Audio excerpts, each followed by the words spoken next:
Yan, hello mga ka-antrop, good evening po sa ating lahat. Welcome back again to our channel. Kumusta po kayo? So big shout out po muna.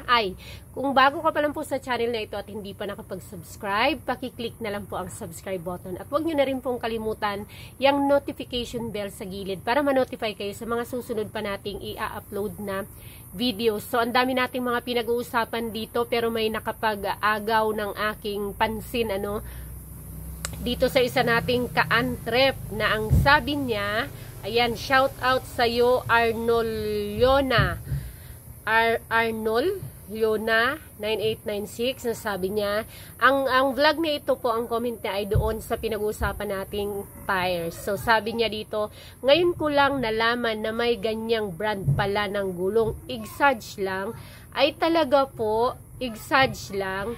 Ngayon mo lang nalaman na may brand po ng Izumi tires sa market. Gaano ka na po ba katagal na sa motor parts business? Hindi mo po ba alam na baka hindi ka pa pinapanganak, o kahit na siguro ang nanay mo hindi pa ipinapanganak, ay may Izumi tires na sa market? Try nyo pong i-google. Izumi Tires Manufacturing Company Incorporated has been providing quality motorcycle tires since 1965.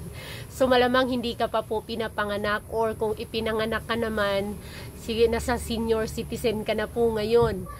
Okay, Izumi Tires Manufacturing Company Incorporated, a Philippine-based company located in Valenzuela City, provides thousands of jobs to the local community and has multiple business partners, ships with local business all over the Philippines. Izumi Tires and Tubes is Izumi Tires Manufacturing Company name brand. Izumi's tread design are specifically engineered for the Filipino weather. They're also known for their unique design, quality, and durability, which helps save more money in this tough economy. So, yung kilala mo pong mga tires, kailan lang po ba yung nag-exist? After na mag-exist ng Izumi tires dito sa Pilipinas. So, pioneer po ang Izumi tire. So, malamang, kapag hindi nyo po kilala kasi ang Izumi tires, ganito po yun. Ang Izumi tires po ay napakahigpit pagdating po nila sa kanilang mga distributorship or dealership. Let's say for example, correct me if I'm wrong, kung hanggang ganito pa rin ba ang kalakaran ngayon sa Caloocan. Pag sa Caloocan ka pumunta sa kanilang distributor, ay kung taga ibang probinsya ka, hihingian ka po nila ng DTI permit, business permits, para malaman nila kung saan ang iyong location. Ngayon, kung hindi ka around in that area na sakop ng kanilang distributor, ay hindi ka po nila bibigyan ng stocks. Ang gagawin po ay ituturo ka po doon sa mga probinsya na kanilang mga distributors or dealers. So, pwede kang mamili ng pailan-ilan, pero consider yun siya as retail price. Hindi siya makukonsider as wholesale price. Kasi kung gusto mo ng wholesale price, doon ka ibabato sa mga dealer nila doon sa inyong area or doon sa inyong location. That's why po, hindi nyo siguro makita kahit saan ang Izumi tires dahil doon sa kanilang distributorship na style or marketing. Makakadirect ka sa Izumi tires kung makaya mo ang quota nila, kung makaya mo yung kanilang number of pieces. Yun, may quota na sinasabi. At hindi mo makukuha ang presyo. Kahit na kumota ka, hindi mo makukuha ang presyo na binibigay nila doon sa dealer mismo. Kaya hindi nakakapag-direct ang kahit na sino, kahit na wholesaler ka pa, sa Izumi Tires Manufacturing mismo, kung hindi ka nila talaga dealer or exclusive distributor sa isang area. Makukuha mo siya kung ikaw ay mag-wholesale, magta-target, magkukota ka, pero different price. So, ganun po yun. Kaya siguro, hindi ni Sir alam na nag-i-exist si Izumi Tires kasi hindi naman siya makakapag-direct doon sa Izumi Tires Company. Ganun po yun. So, malamang kung sa ibang mga location, ibang area, walang mga Izumi Tires kasi si Izumi Tires po, ayun na nga, hindi siya nakakapag-direct at hindi siya nakikarry ng kahit na sino lang na mga ahente. hindi siya na kinikerry, hindi siya kagaya nung sa ibang mga pyesa, sa ibang company, na kahit na sinong ahente pwede mag-carry nun. Si Izumi Tires ay may mga exclusive silang distributor or exclusive silang mga dealers sa mga area or probinsya or sa mga locations. So, hindi ka basta makadirect sa kanila. Kaya hindi ganun ka, hindi ganun ka sawata, kumbaga, si Izumi Tires. Hindi siya kagaya ng ibang mga brand, na lalo na yung mga bagong brand, na kahit sino ay pwedeng mag-carry or kahit na sino, basta makapag-purchase ka ng worth ganito, pwede ka nang mag-purchase sa kanila. May kinalaman din doon, syempre, yung pinanghahawakan ng mga dealer or distributor. Syempre, kapag sila ang dealer or distributor doon sa isang location o sa isang area or sa isang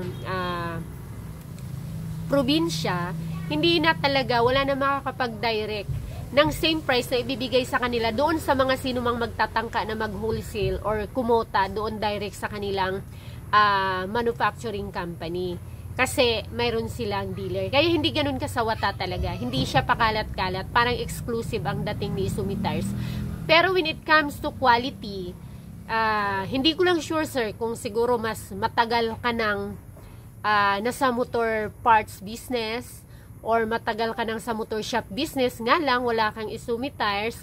Kasi ang Izumi Tires po ay talagang ang quality niya ay maipaglalaban po sa lahat ng brand na nasa standard size po. Yung mga brand po na mga nasa standard sizes, hindi po natin pinag-uusapan dito yung mga mga tubeless, hindi po pinag-uusapan dito yung mga butil type, yan, yung mga tube type po ito. So, may paglalaban po talaga ang quality ni Izumi. Si Izumi po ay napakarami niyang mga sizes at napakarami niyang mga designs. So, hindi ko alam kung saan pong area mo, saan ang location mo, kung bakit walang Izumi Tires. Malamang walang nakaka-carry sa inyo dyan sa particular location mo ng Izumi Tires. Kasi, yung mga wholesaler, hindi sila makakuha ng magandang presyo talaga direct doon sa mga manufacturer or sa distributor na hindi sakop ng kanilang location. Dadaan tayo sa mga distributors pagdating kay Izumi Tires. Ganun siya ka-exclusive. So, since 1965, kung ipinanganak ka naman ngayon, grabe naman, senior ka na po, hindi mo pa narinig si Izumi Tires kung matagal ka nang sa motor shop business. Kasi, dito sa amin, kapag sinabing tire, kapag yung mga matagal nang bumibili ng gulong or nasa standard na sa tube type na mga gumagamit na mga gulong, hindi pa ako pinapanganak, kilala na si Izumi Tires. Sa mga kuya ko pa lang noon, naririnig ko na yan na pag bumibili ng gulong, interior Izumi. So si Izumi ay hindi lang siya mga gulong na mga motorcycles, mayroon din siyang mga interior, at yan may mga panghan tractor, marami po siya, at marami pa po yung ibang mga line of business po siya.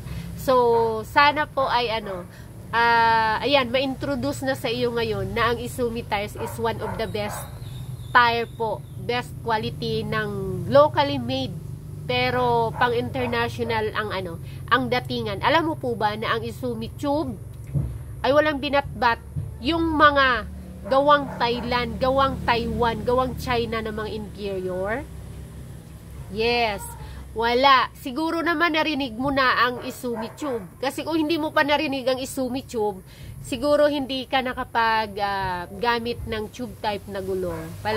Mga sa inyo, mga tubeless. Kaya doon sa mga tubeless talaga ever since, hindi nyo talaga mapapamilyar at hindi nyo talaga makikilala si Izumi tube. Pero doon sa mga gumagamit ng mga tube type na mga gulong, talagang kahit sino ang tanungin nyo, kilala si Izumi tube. Kasi the best quality si Izumi tube when it comes to tube.